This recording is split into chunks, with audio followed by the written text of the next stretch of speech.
Olá, meus amigos, minhas amigas.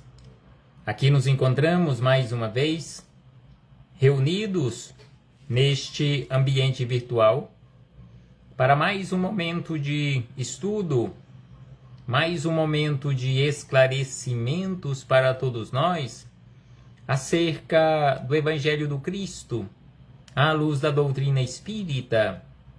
Mais alguns minutos que o Senhor da vida nos concedeu para que possamos continuar nesta busca incessante pelo conhecimento da verdade e assim nos libertarmos das trevas da ignorância. Agradeçamos a este Pai misericordioso, a este Pai infinitamente bondoso, justo, que nos concede constantemente as oportunidades que necessitamos. O Senhor da vida jamais fecha, jamais fechou e jamais fechará portas. O Senhor da vida, na sua infinita bondade, sempre nos concedeu e continuará a nos conceder oportunidades.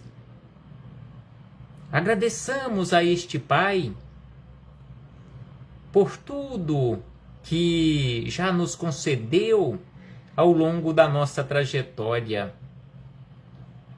Agradeçamos a este Pai por aqui nos encontrarmos mais uma vez matriculados nesta escola bendita, que é o planeta Terra, realizando assim o nosso processo educativo. Agradeçamos a Deus por ter nos enviado à Terra Jesus de Nazaré, nosso Mestre e Senhor, guia e modelo para toda a humanidade, que veio nos auxiliar neste processo, deixando para todos nós este maravilhoso código pedagógico que conhecemos ou que o denominamos por Evangelho. Boa notícia, boa nova. Jesus veio nos anunciar, veio nos mostrar, veio nos deixar esta boa notícia. Agradeçamos a Ele pelo seu esforço, pelo seu amor por todos nós, pela sua renúncia, pela sua abnegação. Não podemos deixar de agradecer também aos seus mensageiros de luz que constantemente estão caminhando conosco, sob o comando e a orientação de Jesus, nos auxiliando sempre em nossas escolhas. Através das boas intuições, nos auxiliam para que possamos fazer as melhores escolhas para a nossa vida. A todos vocês, irmãos e irmãs de jornada, sejam todos bem-vindos, sejam todas bem-vindas. Abraço fraternal a todos e a todas, em nome do Cristo nosso Senhor. Hoje aqui nos encontramos mais uma vez, agradecidos por mais esta oportunidade. E aqui nos encontramos para realizarmos mais um estudo sistematizado da doutrina espírita, ou de O Evangelho do Cristo à luz da doutrina espírita, mais uma questão de O Livro dos Espíritos. Hoje refletiremos com base na questão número 446. A última questão acerca do assunto êxtase. Aquele grau mais profundo, mais adiantado que o sonambulismo, que por sua vez é um pouco mais profundo que sono e sonhos. Então hoje refletiremos com base na última questão acerca deste assunto êxtase. Capítulo 8º, Emancipação da Alma, livro 2º, que trata acerca da vida no mundo espiritual. Já que estamos falando acerca de mediunidade, emancipação da alma é mediunidade. Já estudamos acerca de sono e sonhos, sonambulismo. Estamos concluindo o assunto êxtase. E, por último, neste capítulo 8º, ainda estudaremos acerca de segunda vista. Mas antes de refletirmos aqui, com base na questão 446, conforme estávamos falando, estamos estudando acerca de mediunidade. É importante buscarmos um pouco mais de esclarecimentos acerca deste assunto, mediunidade. E aqui buscamos um texto de Emmanuel, que já o estudamos em outra oportunidade, quando estudamos o livro Seara dos Médiuns. Todos os capítulos do livro Seara dos Médiuns, que concluímos não muito distante da data de hoje. Então estudamos Seara dos Médiuns, que ele é composto por 90 capítulos, tudo sobre mediunidade, todos os estudos, 90 capítulos acerca de mediunidade. E aqui buscamos, para relembrarmos um pouco mais acerca do assunto, o capítulo de número 4, que tem como título Ante a Mediunidade, em que buscaremos aqui apenas alguns apontamentos, já que o capítulo é um pouco extenso, e temos o nosso assunto para ser concluído, que é a questão 446, mas só para compreendermos um pouco mais acerca de mediunidade, Emmanuel nos fala da seguinte maneira: no trato da mediunidade, ou seja, lidando com mediunidade, não andemos à cata, ou seja, não andemos procurando desesperadamente os louros terrestres, nem mesmo esperemos pelo entendimento imediato das criaturas. Então aqui Emmanuel nos chama a atenção, em especial para aqueles ou aquelas criaturas que trabalham ostensivamente com mediunidade, para não esperar nenhuma recompensa, não ficar buscando os louros terrestres, o reconhecimento, o entendimento imediato das criaturas. E aí ele nos orienta na sequência, que ao invés de ficarmos esperando ou procurando recompensas, é preciso, pelo contrário, agir e servir, ajudar e socorrer sem recompensa. Agir e servir, ajudar e socorrer sem nenhuma recompensa. E aí Emmanuel nos chama a atenção para que lembremos de Jesus. Recordemos Jesus e os fenômenos do Espírito. E aí ele segue dizendo que Jesus, ainda criança, se submete no templo ao exame de criaturas doutas que lhe ouvem o verbo com imensa admiração, mas a atitude dos sábios do templo não passa de êxtase improdutivo. Então, os sábios do templo que ouviram Jesus com aproximadamente 12 anos de idade ficaram admirados, ficaram em êxtase.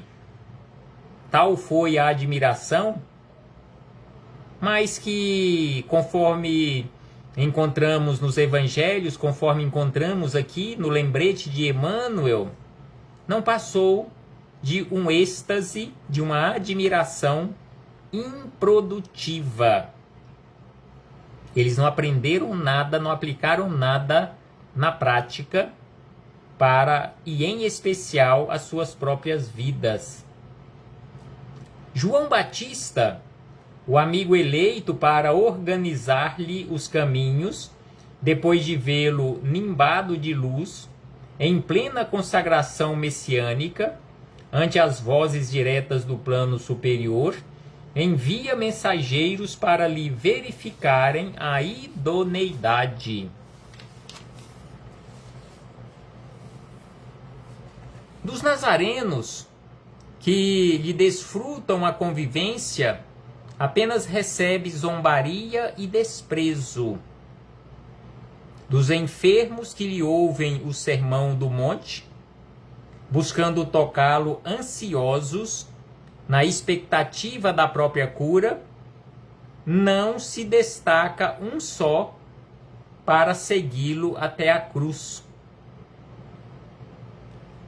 Dos 70 discípulos designados para mistérios santificantes, não há lembrança de qualquer deles na lealdade maior. Dos seguidores que comeram os pães multiplicados, ninguém surge perguntando pelo burilamento da alma. Dos numerosos doentes por ele reerguidos à bênção da saúde, nenhum aparece nos instantes amargos para testemunhar-lhe agradecimento. Então aqui Emmanuel enumera, faz algumas citações de acontecimentos na vida de Jesus, cita nomes de criaturas ou grupos de criaturas que foram auxiliadas por Jesus e que não mudaram em nada o comportamento na sua vida. E ainda ele diz, Nicodemos, que podia assimilar-lhe os princípios, porque ele era doutor da lei, procura-lhe a palavra na sombra noturna, sem coragem de liberar-se dos preconceitos. Judas, que lhe conhece a intimidade, não lhe hesita de comprometer-lhe a obra, não se hesita em comprometer-lhe a obra diante dos interesses inferiores. Dos admiradores que o saúdam em regozijo na entrada triunfal em Jerusalém, não emerge uma voz para defendê-lo das falsas acusações perante a justiça. Então assim, Emmanuel nos lembra, esses episódios antigos nos relembra, e é muito fácil para a maioria de nós recordarmos estes episódios na vida de Jesus e trazermos para a nossa vida cotidiana qual é o nosso comportamento, ou qual seria o nosso comportamento em nos deparando com tal situação. Nós agiríamos de forma diferente? E aí Emmanuel complementa na sequência, somente aqueles que modificaram as próprias vidas foram capazes de refleti-lo na glória do apostolado. Refleti-lo, ou refletir Jesus na glória do seu apostolado. E aí Emmanuel também dá nome a estas criaturas que modificaram as próprias vidas, tal qual Pedro, que era muito fraco, fez-se forte na fé e, esquecendo a si mesmo, busca servi-lo até a morte. Maria de Magdala, tresmalhada na obsessão, recupera o próprio equilíbrio e, apagando-se na humildade, converte-se em mensageira da esperança e ressurreição. Joana de Cusa, amolecida no conforto doméstico, esquece as conveniências humanas e acompanha-lhe os passos sem vacilar no momento do martírio. Da mesma forma, Paulo de Tarso, o doutor da lei e perseguidor dos cristãos, aceita-lhe a palavra amorosa e estende-lhe a boa nova em suprema renúncia. E aí, por último, Emmanuel nos orienta: não detenhas assim qualquer ilusão à frente dos fenômenos mediúnicos. Encontrarás sempre e por toda parte muitas pessoas beneficiadas e crentes, como testemunhas convencidas e deslumbradas diante deles, ou seja, diante dos fenômenos mediúnicos, mas apenas aquelas criaturas que transfiguraram a si mesmas, aperfeiçoando-se em bases de sacrifício para a felicidade dos outros, conseguem aproveitá-los no serviço constante em louvor do bem. Então aqui Emmanuel nos chama a atenção que de pouco adianta ou de pouco adiantará ou nada adiantará termos contato com os ensinamentos, com os fenômenos mediúnicos, se isso não for utilizado para a nossa própria transformação. Então assim fechamos este parêntese com esta citação deste capítulo 4 do livro Seara dos Médiuns, Emmanuel e Chico Xavier, nos falando acerca de mediunidade, nos falando acerca de fenômenos mediúnicos, como nós podemos utilizá-los na nossa vida para a nossa transformação, para a nossa melhoria, e assim, para encerrarmos o assunto êxtase, em O Livro dos Espíritos, questão 446, que foi formulada por Kardec da seguinte maneira: os fenômenos do sonambulismo e do êxtase podem se conciliar com o materialismo? Será que é possível conciliar materialismo com mediunidade sonambúlica e também êxtase? Ao que os espíritos amigos, respondendo a Kardec e a todos nós, disseram: aquele que os estude de boa fé, ou seja, aquelas criaturas que estudem sonambulismo e êxtase de boa fé, e sem prevenção, não pode ser nem materialista, nem ateu. Então aqui os espíritos amigos respondem a Kardec e a todos nós que não é possível conciliar ateísmo e materialismo com sonambulismo e êxtase. Então assim, dito isto, nas palavras de Kardec, ao questionar os espíritos superiores, e nas palavras dos espíritos amigos, espíritos superiores, respondendo a Kardec, fechamos mais uma vez, mais um parêntese no nosso estudo com esta citação da questão 446 de O Livro dos Espíritos, última questão do assunto êxtase, para na sequência, ampliando e aprofundando um tanto mais as nossas reflexões, agora com Miramês, Filosofia Espírita, capítulo 38, do volume número 9, da coletânea Filosofia Espírita, que tem como título o capítulo 38, de boa fé. Ou seja, estudar mediunidade de boa fé, estudar mediunidade sonambúlica, bem como estudar acerca de êxtase.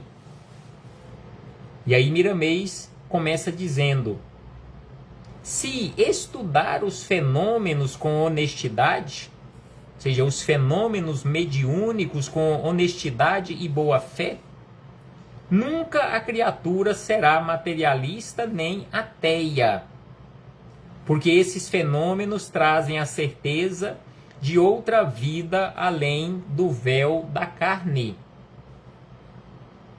Então, em estudando sonambulismo e êxtase de boa fé, com honestidade, chegaremos à conclusão, de uma forma muito simples, de uma forma muito fácil, que a vida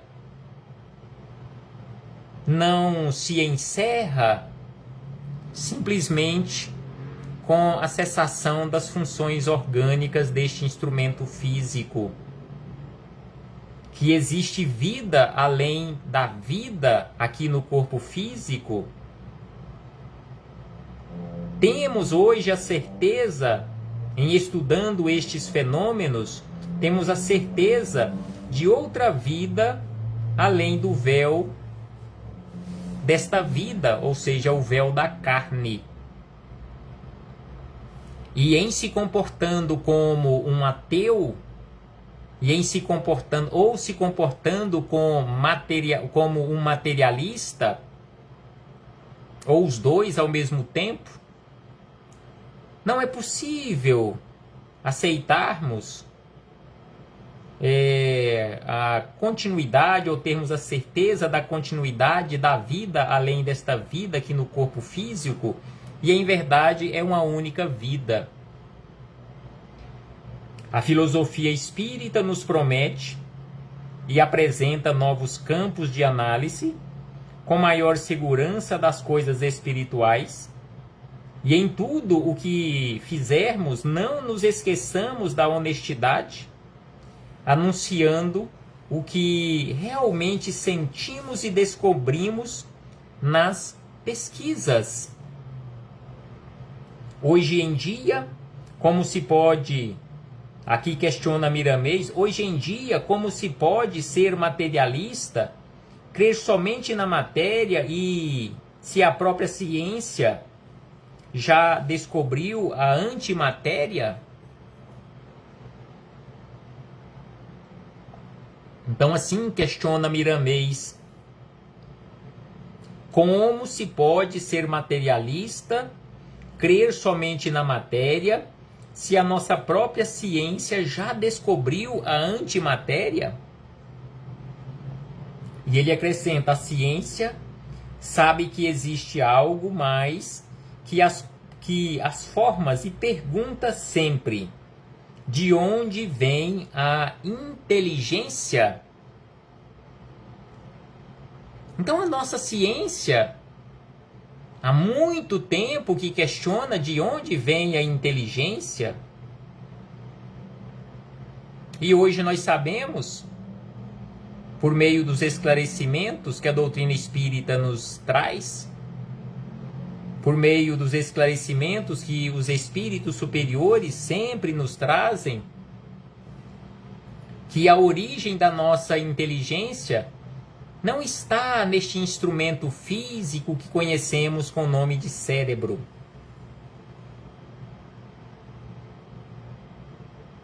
Está armazenada em outro local. A inteligência vem do espírito. Nós somos os seres inteligentes da criação, seres imortais, que fomos criados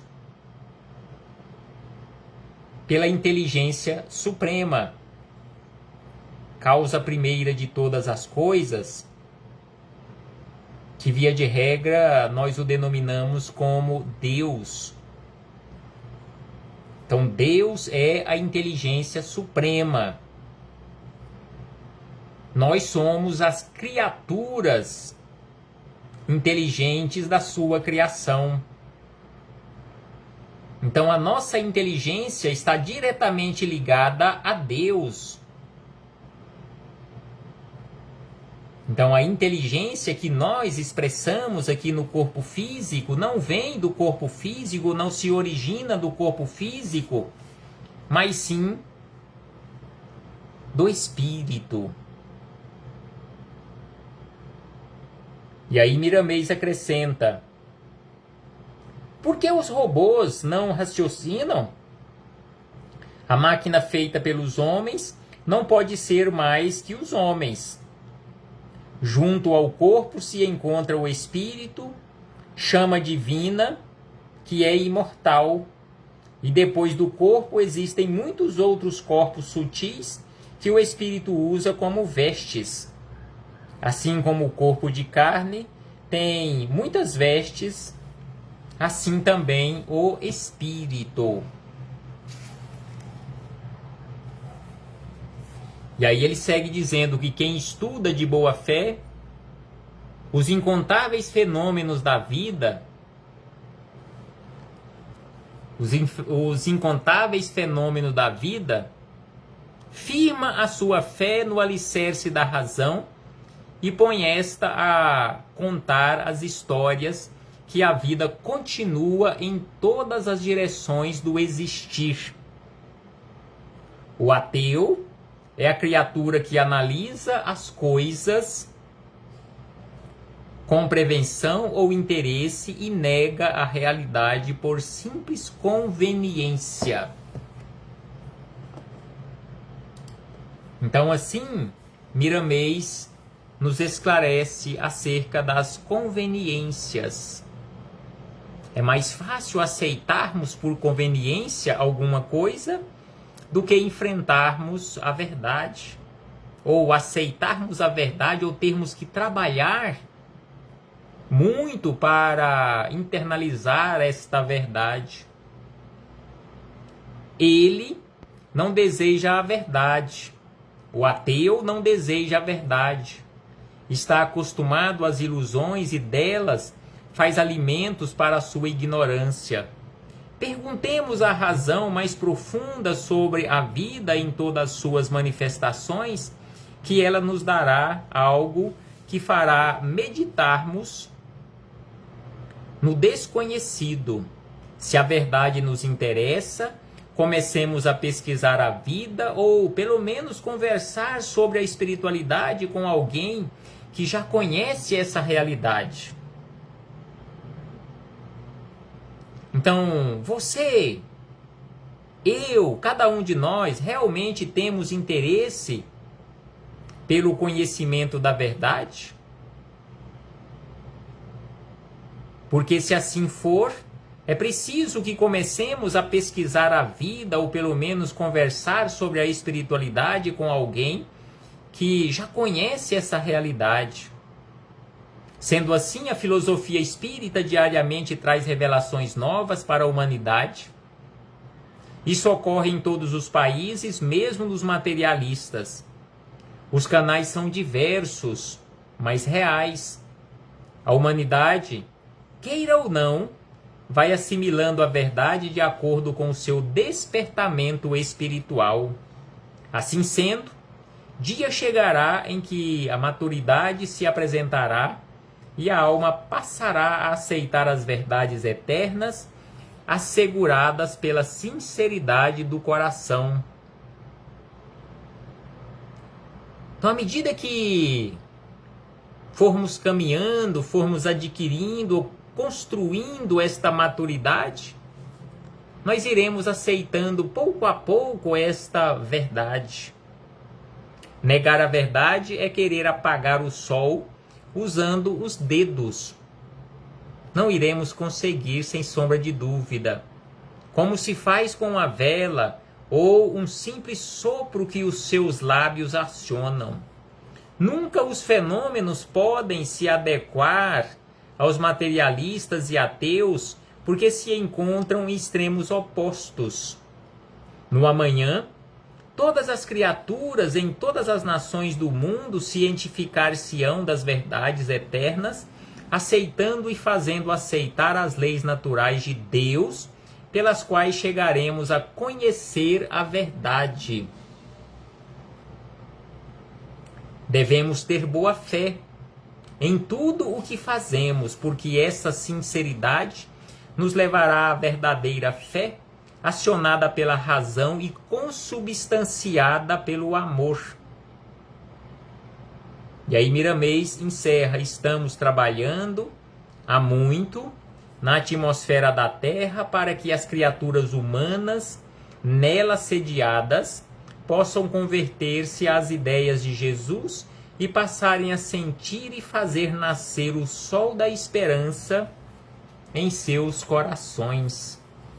Então assim encerra Miramês estes comentários à questão 446, nos informando que os espíritos amigos estão trabalhando constantemente na esfera aqui do plano terrestre, a esfera espiritual, mas aqui ligado ao plano terrestre, para que todos nós um dia tenhamos conhecimento e internalizemos a verdade.